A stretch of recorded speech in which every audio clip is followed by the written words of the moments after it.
Laying our loved ones to rest is normally the last thing we can ever do for them, and few of us ever expect to hear from them again, although they're always in our hearts. But there are ways of contacting the dead, normally through a spiritualist medium or a seance, and that's what this episode is about. Now, it's fine to be a skeptic. It proves you're a thinking person, but we hope in our small way to sway your mind a little towards thinking that there is something once you close your eyes for the final time on this plane. I'm Adrian J. Andrews, and welcome to Dead But Not Forgotten.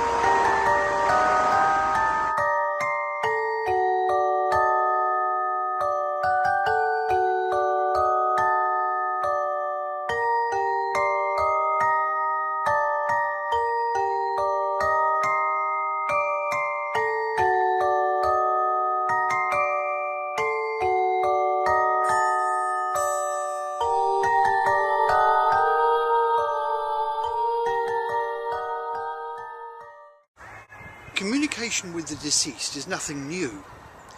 Ancient civilizations have been doing it for centuries through shaman and spiritual leaders. But in Western civilization, the idea was spawned by the grief of an American president and his wife when they participated in various sittings in order to communicate with their deceased young son. It was mainly due to the writings of inventor and scientist Emanuel Swedenborg, who was born in 1688 and died in 1772, to which modern spiritualism can be accredited. But it was the loss of her young son at a very young age that drove Mary Todd Lincoln to become obsessed with spirit communication. She organised many seances at the White House in the mid-1800s, which were often attended by prominent dignitaries, and of course her husband, the American President Abraham Lincoln. The word séance comes from the French for sitting, seat or session. Mary had literally started a trend, and Victorian society around the world were holding séances. In those days, however, they seemed to be less about spirit communication and more about entertainment. So-called mediums would employ all sorts of tricks and illusions to give their customers their money's worth. The best known and often illustrated form of sitting has to be the circle séance. This involves those present to sit in a circle around a table or in the middle of a room, each making contact with their immediate neighbours by either their fingers or by holding hands to create a ring of energy that any attending spirits can use to produce physical phenomena. Automatic or psychic writing involves an individual sensitive going into a trance state, placing a pen or pencil on a sheet of blank paper and randomly moving it about in the hope that a readable message is produced. Psychic art is produced in much the same way. The planchette, as well as being used with Ouija boards, is sometimes fitted with a pen holder so that they too can be placed onto a blank piece of paper. Sitters then place their fingers on it and invite attending spirits to use their combined energies to write a message. When successful, I consider this particular experiment less easy to fake. As well as table rapping or asking out for knocks and bangs, table tipping has long been employed to provide simple yes-no answers. Again, attendees lightly place their fingertips on the surface of a small table to provide energy, and the table normally only moves when the answer to a question is affirmative. Perhaps one of the best known methods of communicating with the deceased is also that which is surrounded by the most controversy. Horror stories abound of the opening of portals to the other side and the risk of demonic possession. I refer, of course, to the Ouija board. Following the popular trend of spirit communication spurred on by the likes of Mary Todd Lincoln and the three Fox sisters who openly claimed to be able to communicate with spirit, an American businessman, Charles Kennard of Baltimore, teamed up with 4 investors and formed the Kennard Novelty Company specifically to produce the Oracle or Talking Board. Neither of them were spiritualists, but simply identified a business opportunity. It was merely a money spinner, and they frankly didn't care how it worked. The name Ouija allegedly came from the board itself when it was asked what it should be called. Although it's been hotly disputed, the word is actually made up of the French and German words for yes, oui, ja. The Ouija was originally marketed as a parlour game and came complete with its own planchette, literally little plank. The idea was that two or more people lightly placed their fingers upon the planchette and asked the board mundane questions about their own personal fortunes, and then be amazed as it spelled out its answers. Over time, many lessons have been learned about the Ouija board. In experienced hands, it can be a very useful method of communication, but to the inexperienced, a terrifyingly dangerous tool. Although I personally own a Ouija board, I would not bring it and its planchette together unless I am in the presence of an experienced medium. The reason being is that it's important to ensure that the right protection is in place for everyone surrounding the table before the séance begins, and that the board is shut down properly afterwards. I've heard some utter rubbish spoken about how a Ouija board should be shut down. It's amazing the ideas that people run away with. Well, if you're in any doubt whatsoever, the Ouija is best avoided, because in the wrong hands it can indeed be a very, very dangerous tool. Indeed, it's not just the Ouija, but all séances. Everyone attending needs to be protected correctly by the séance leader. If you're in any doubt, contact me and I'll tell you how it's done. Many elaborate methods can be used to communicate with the dead, but ultimately it's important to remember it's down to them. They don't perform to order. It's also important not to have any preconceptions when you either enter a séance situation or visit a medium. It's no good going along with the idea of asking Great Aunt Maud where she hid the money, because you'll probably end up being very disappointed. It's all down to the spirit that makes contact as to what they discuss, and you'll find that they usually verify their identity by indicating events that happen during their lives to them that only probably you and they know about. Elaborate or not, many professionals in this field will tell you that less is more. Keep it simple. And you couldn't get simpler than a pendulum. It's an ideal way of communicating with spirit. Depending on which way it swings, you can ask for yes-no answers. Only slightly more ambitious are the divining rods. Cards too can be employed for more elaborate séances. Many psychics use decks of ordinary playing cards, but of course there is popular appeal in the tarot. I would like you to meet our special guest, MIKEE Amethyst, who's here to discuss the tarot and the various kinds of cards that you can get, and 4 cards in particular. There are certain cards, 4 cards, that strike fear into sitters because when they come up they think the worst, and those are namely the Tower, the Devil, the Hanged Man and Death. But as MIKEE will tell you, there really isn't anything to fear. Hello MIKEE. Hello. So tell me, these cards that strike the fear into the hearts of the sitters, is there really anything to worry about? No, not really. There's nothing to worry about, to be honest, with the cards. You will hear extraneous noises. We are not haunted. We have a dog in the studio at the moment. He's munching on a bone. So please bear with us. He's very, very happy and we don't want to actually disturb him. So let's have a look at those cards. And from left to right we have the Tower, the Devil, the Hanged Man and Death. Well, you have to admit that the illustrations on those traditional cards actually do look quite formidable. Yeah, they do. They do look quite scary, don't they? Would you like to explain exactly which card, what each card is about? Okay. Well. The Tower depicts a strong-looking tower atop a volcano-type mountain, and it's being struck by lightning, bursting into flames, and a man falls to his alleged death.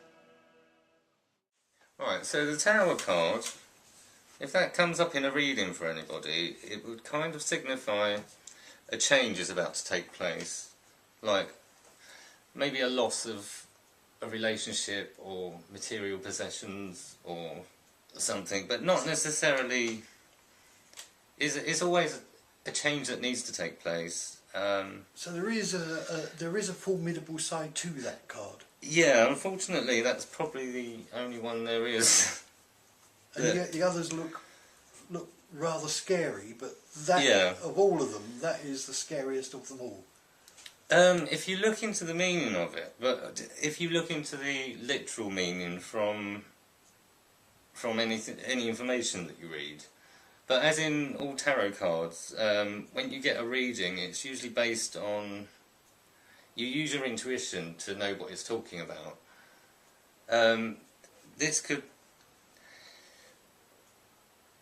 The picture kind of shows something burning down, so it's kind of means that maybe there's a realisation that things aren't all they're cracked up to be. That's a good way of describing it. Got you, right.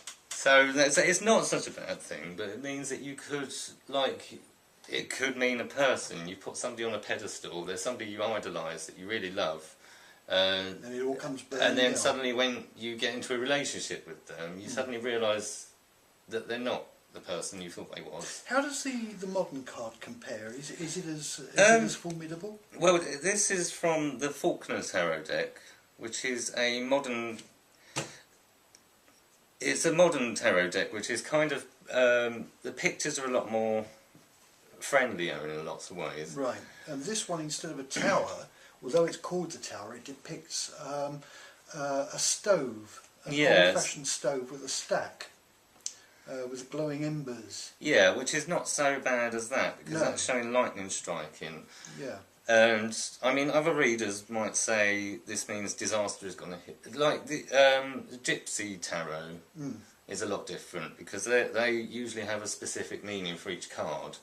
And this will say, I don't know the entire meaning of the Gypsy ones, but they're usually got something like that would say, oh, there's going to be a disaster. Right. Whereas this would say it's a necessary change about to take place. Right. Can we just show this to the audience? I don't know if you can see that from there, but this is the modern interpretation of the Tower card, which has got a high stacked old-fashioned stove with burning embers in. And that is it. No people falling off towers, no lightning strikes. So a lot less bleak. What about the Devil? The Devil depicts a chained man in the fires of hell looking up at an oversized, goat-horned and winged demon.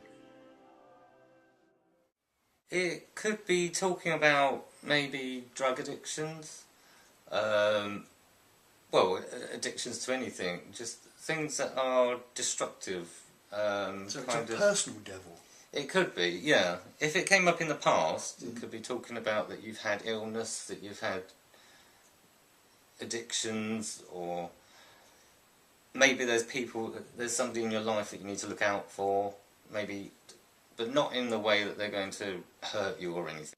Maybe there's something you're doing which is destructive that you need to change, as in, you like gambling, maybe you like going out a lot and it's not very good for your health.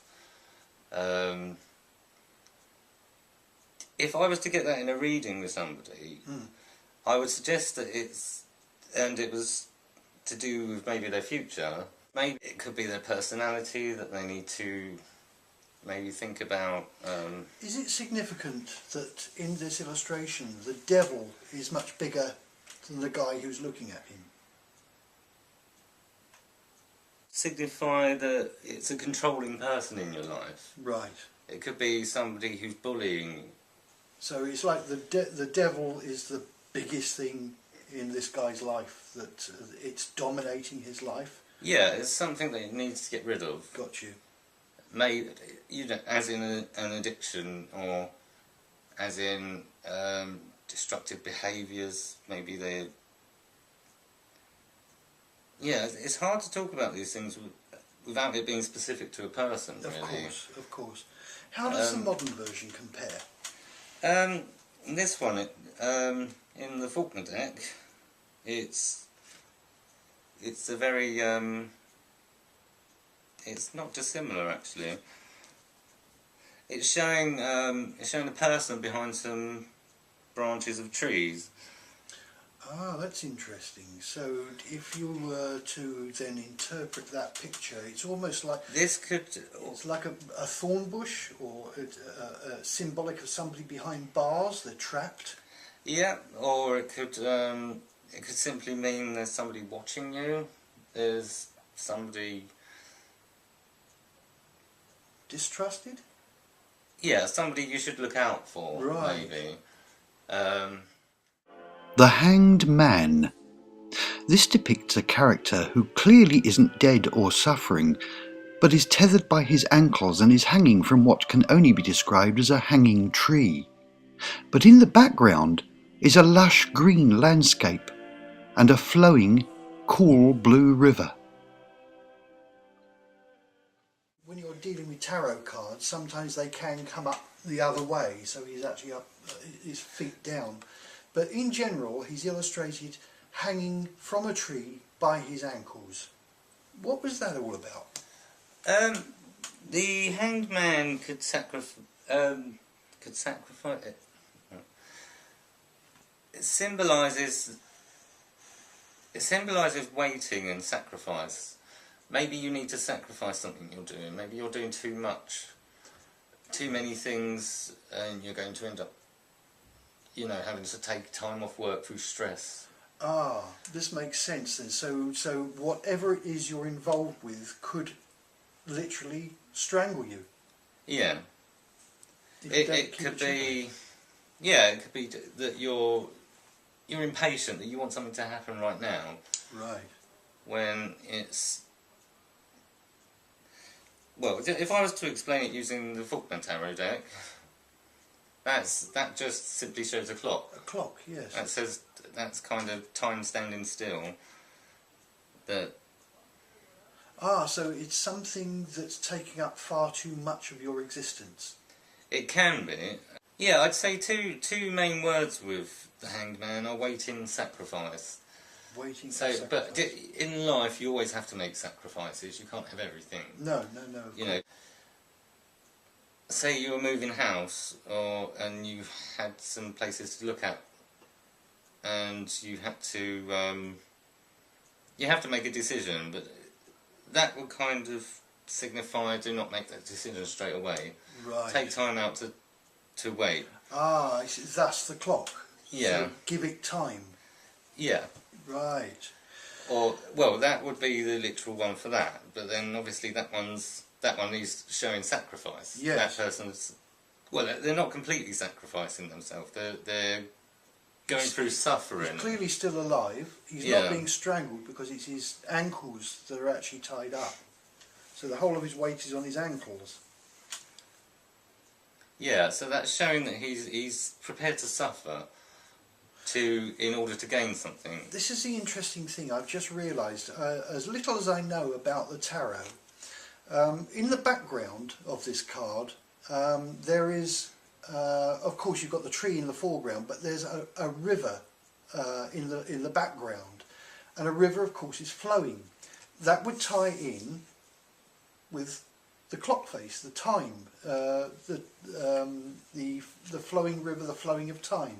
Yeah, it could do, or it could, if you was drawn to the river, that could mean it's something to do with your emotions. Ah. Water usually signifies emotions. Water also is very spiritual. Yeah. A lot of hauntings happen around water. In my studies, this is something I've discovered, that water seems to attract psychic energies. Well, and water can mean tears, you know, crying Yeah, about that's true. something, That's emotions. Let's move on to the last card, the one that everybody dreads and thinks the worst of. Death. Death.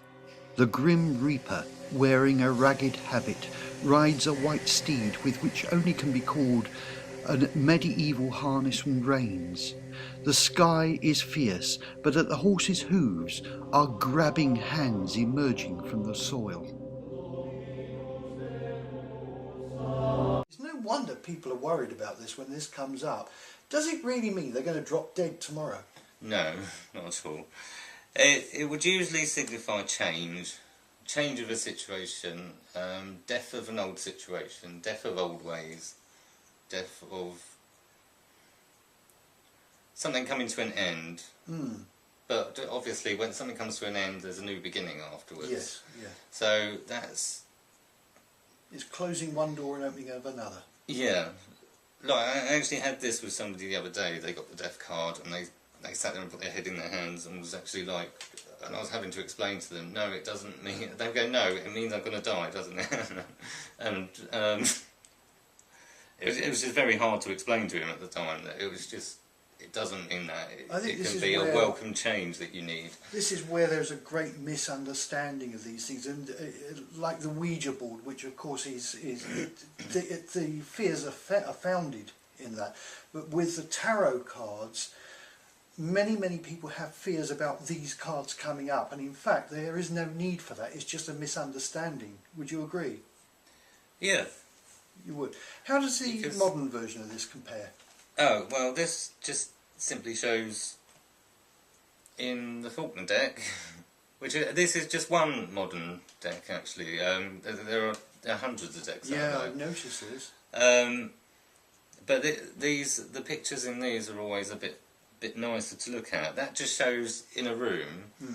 You kind of... It's a darkened room, isn't it? Looking out into a...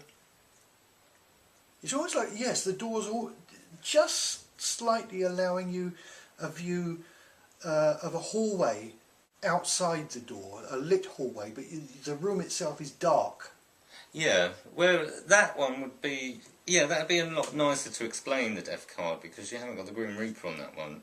And if you're explaining to somebody and they're really scared about it, you can always say, well, you can see the light in the hallway, there's light at the end of the tunnel. Right, yes, that makes sense. So it's about, it's about the reader explaining to the person having the reading. If all four of these cards came up in a sitting, is that bad news? No. Absolutely none of the cards are anything to worry about, to be honest. No. In everyone's life, there's always a time that you need to sacrifice things. There's always a time that you need to put something to rest. But obviously, you know, death is number 13, and people are very superstitious about the number 13. Course, yes.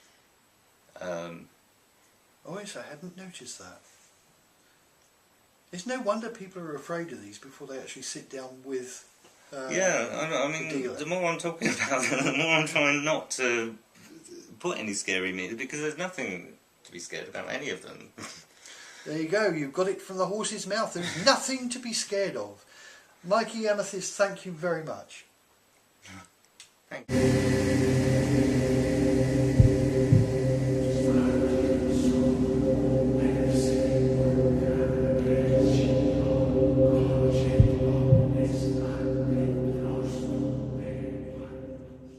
I cannot count the number of times when somebody has said to me that they don't believe in the afterlife or ghosts or the spirit world because it hasn't been proven by science. There's never been any experiments.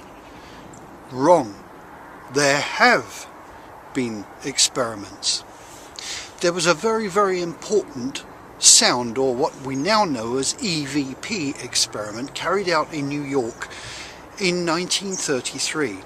It happened on the 23rd of April 1933 by 5 members of the American Society for Psychical Research. One of those members was actually a journalist named John Gay Stevens. Now what happened was that they set up a seance table in a sound studio. It was a studio of the World Broadcasting Studios, which was later renamed Decca. There was a microphone hanging from the 20-foot ceiling directly above the table itself.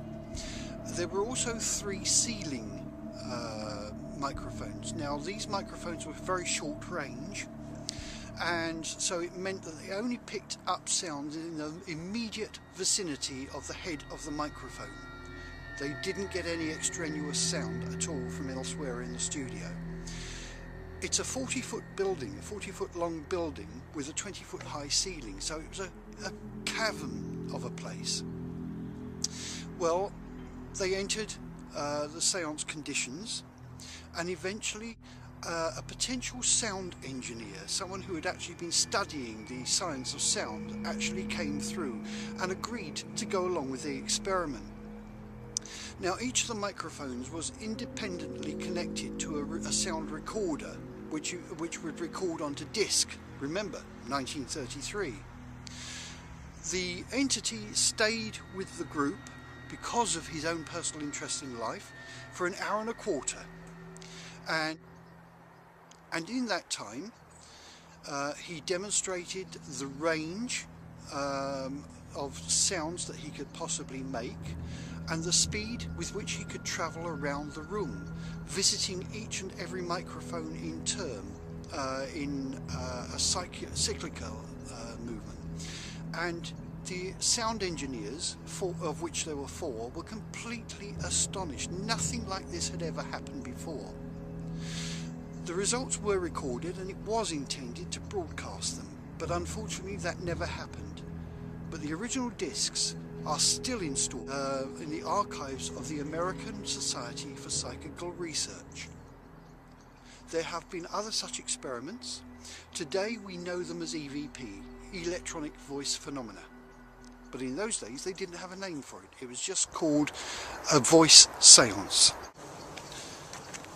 Well, as you can see, it's getting a little dark, so I suppose it's about time I brought the episode to an end. So that's it for now, but don't forget, if you've got any questions at all, you can contact me through our Facebook page or through Creepy TV. Next time we'll be looking at ghosts and hauntings. Until then, thank you for watching. This has been Dead But Not Forgotten, and I am Adrian J. Andrews.